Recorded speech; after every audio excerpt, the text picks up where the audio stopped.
I'll say this: great atmosphere, great environment. I have a lot of respect for Louisiana Tech. They played hard, and I think they've got a good team. I'm proud of our guys as far as securing home field advantage and getting a win.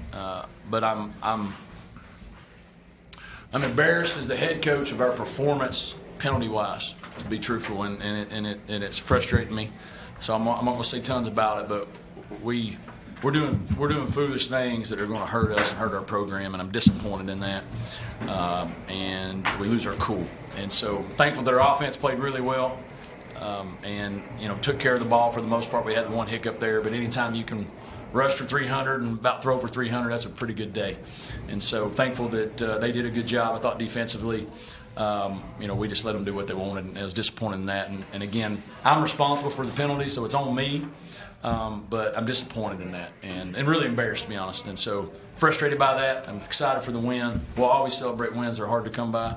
I'm very thankful for that. Thankful for the fans over here. It's awesome. Great atmosphere at homecoming. But we got to clean some things up if we're going to get where we want to get to. Coach, you talked about running the ball for 300 yards tonight. First time that a Liberty team has ever rushed the ball 300 or more in 3 straight weeks. Tell me about the vision Quentin Cooley has out there. The blocks are there, obviously, but just for him to be able to see past that and find those creases. Now, some of those you could run through, I think. But don't give me too much credit. Yeah. You know what he does, where he's really good, is he can see one cut and he can make it and get vertical, right? And then he can run through an arm tackle. He's not obviously the fastest guy out there, but he can see the cut and he puts his foot in the ground and he can run through any type of arm tackles. I'd love to go back and take all of his runs.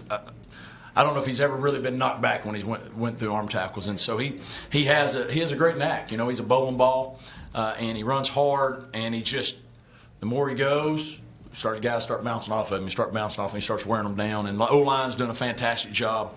But for him being banged up, shoulder and all those different things, he rushed for 23 carries tonight?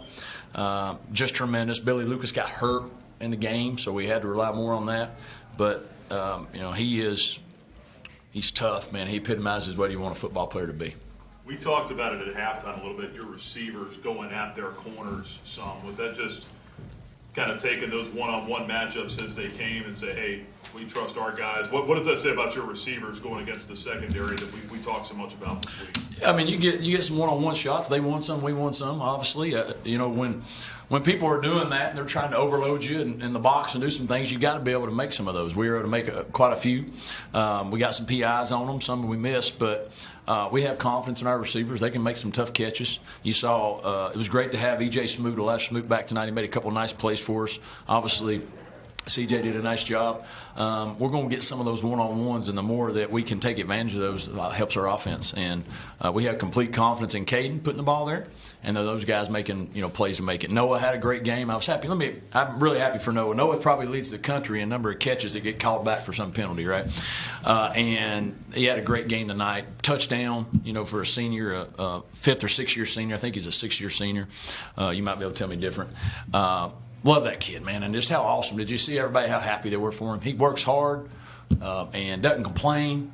Has to do all, we ask him to block, do all these things, doesn't complain. He got a shot tonight, man. Really happy for him. And I know you mentioned the penalties and the defense, or it wasn't a complete game, but to come in here tonight and really control this thing, it felt like from start 56-30 and maybe kind of change that narrative a little bit that, we like to start talking about. It's like, played better on the road than at home and this, that, and the third. Did it feel like you guys kind of flipped that a little bit tonight and really put on a good performance at home? Well, I think we've just not played 4 quarters at home, right? If you go back to all of our games, man, we've played some really good quarters, but maybe not complete game. The same thing happened tonight. We were tremendous offensively. Really, for the whole, we had the hiccup on our own. We caused our own little turnover. We just messed that up, and then we had the one penalty on the second or the pass that really put us back and made us punt. And besides that, that was 4. That's 4 quarters. If you look at previous games, defenses played well, offense sputtered around a little bit. We love playing at home, but I also think opponents love playing here because the atmosphere is awesome. And we got our fans behind them, and they're saying things to them, ordering dominoes for them, whatever they do over there. They do a fantastic job. So I think we get the best of other people as well.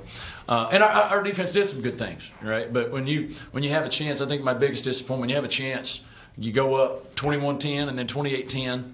And then they score. And then we go up, and then they score. Just back and forth. You never could really get that comfort level where if we could just, they was saying, put your foot on their throat, right, and not let them come up. And so that was, I think, my biggest disappointment. I think there's some good things we did, but we allowed too much easy stuff, And I thought tonight, special teams wise, probably wasn't our best game that we've had. We gave up some big returns, and so we got to continue to do better if we want to finish the way we've started. How pleased are you with the team's start 7-0 conference, being able to host the conference championship game here in another month or so? How pleased are you with that first year in conference as well? Yeah, I mean it's awesome, right? It's awesome to put yourself in the conference championship game now to host it.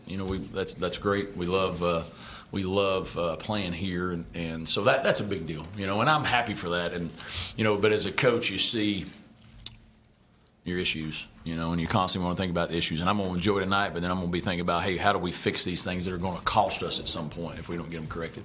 And so, but I'm very pleased with where we're at and being able to.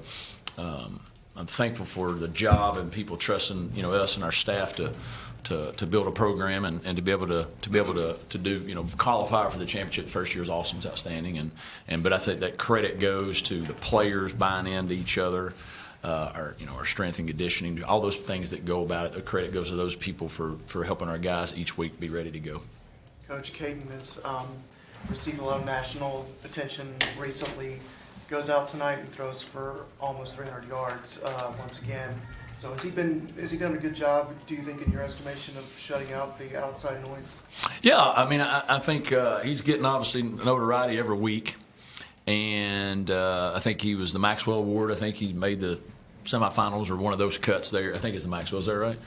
And so, I mean, he deserves those things. I mean, if you watch him play and the things that he does every week, he deserves those. But I do think he's done a really nice job of making it a team thing, but also preparing himself, right? He's handling the things that he needs to handle. But that's the challenge, right? The more you go, the more you win, the better you play. There's more noise. And can we continue to lock that? Can he continue to lock that out? Because he's a big personality, right? Can he continue to lock that out? Continue to stay hungry and say, hey, I got to improve here if we're going to get to here. Seemed like the defense got off to a good start, holding them just to 3 points until late in the second quarter. What do you feel like was a turning point in that? Was it something they did, or what do you think? You know what? I think it's 21. They score right before halftime. I think statistic-wise, we're doing pretty good. They're not doing a lot. But right out of halftime, I think when we scored, if I correct me, there it was a 3rd and long. They got it, 3rd and 10, and then we had a roughing the quarterback. And then boom, boom, boom, boom, boom. All right. We go score. I think they get a great kick return, boom, boom, boom, boom, boom. And it was like there was no it's one thing to score, but we can't let them score in like 2 minutes. And so I think we got the penalty, gave them some yardage. They made some plays, got a little frustrated, and I think we lost our cool. I think we started losing our aggressiveness. We started losing like our belief that, hey, we can stop them, right? Because they were getting just boom, boom, boom. And so, and at that point, sometimes you can call whatever you want to call. You can have the best call in the world, but if you're going out there and you're thinking about what you messed up, you're not playing well. And I think that's what happened. I think we got down on ourselves a little bit, and we lost some confidence.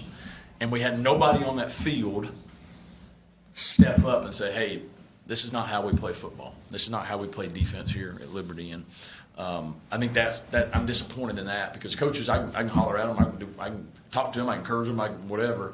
But we got to have it has to come within if it's going to mean something. And we didn't see that. And so we had some guys making it about themselves instead of making it about, hey, how can I help their team get out of this rut?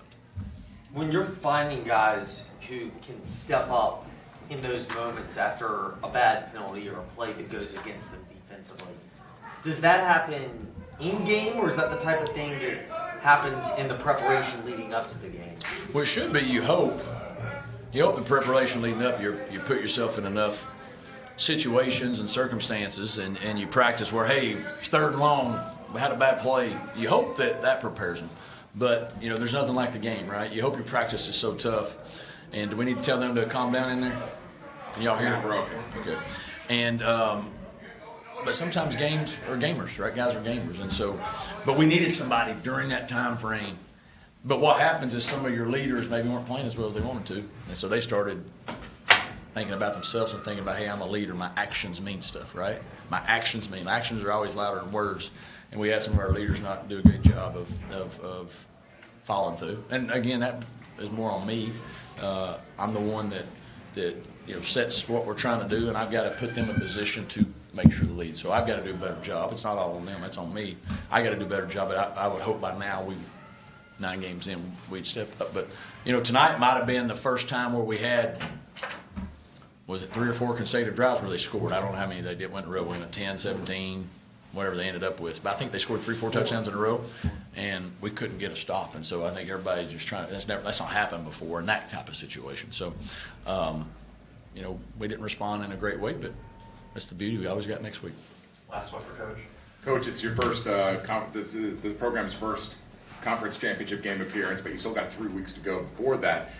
Can you first give an idea, tell our viewers a little bit about what this means to this program to reach this step, and then what's the message to the players to keep them focused on the task at hand over the next few weeks rather than looking forward to December 1st? Well, it's obviously a great honor, to be in a conference at FBS, being independent for 4 years, and then having a chance to be in a conference. The conference says, hey, we want you part of us, and our university gives us a great identity, gives us a great brand, and to be able to represent the conference and the new conference in the first championship game is tremendous. It's tremendous for our fans, our administration that believed in that we could get in a conference. So that's huge, and I know our team's thankful for that. We talked a lot about making history and being a part of history, and that's part of it. And we just celebrated our 50th year of football and all the history that's came before us. We got a chance here to write our part of it, which is awesome, and we are part of it, right? I told our team last night, you get to be part of the history, and you get to be one that's nobody ever done that history, and that was cool. So my challenge will be, we can still make history. Nobody's ever been 10-0, all right? Nobody's ever been 11-0. Nobody's ever been 12-0. Nobody's ever won a conference championship at the FBS level. So there's a lot of things out there, and so, but the main thing for us is, all those things are great, but we got to keep our eyes and our vision on why we play, and what we're doing and what we're trying to accomplish there. And so that's going to be my message to our team, and hopefully, they'll take to it. All right, thank you, Coach. Thank you. Thank you, Coach.